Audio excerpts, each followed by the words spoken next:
Okay, It's, safe now. It's the it's same just now. taking every 4 hours. Yeah, I'm still taking. Good. And drinking water. Yes, lots of water. Alright. How are you? Is your temperature lower now? Slightly.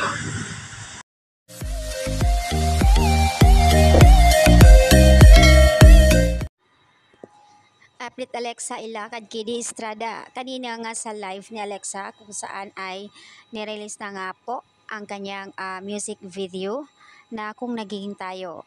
Sa last part, kung saan ay nakahabol si Kidi sa live ni Alexa.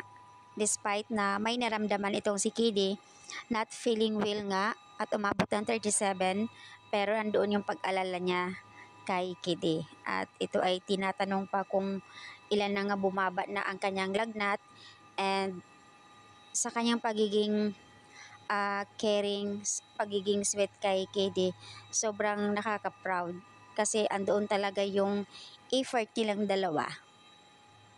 As usual, si Kidi ganun din kapag may naramdaman si Alexa, todo pag-alala itong si Kidi.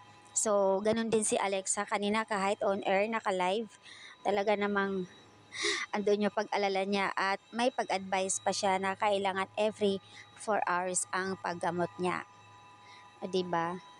Ito talaga itong Kidilex, kahit in public, wala silang pake sa mga tao. Mahalaga sa kanila kung ano yung pagiging totoo nila. Ito yung kagandahan sa kanila eh. So, ayan guys, out na nga kagabi, nirelease na nga ang kanya music video. Sana po mapanood ng lahat, lalo na sa mga Kidilexa na i-share din nila para dumami ang views ng kanyang music video. Napakaganda talaga, as in.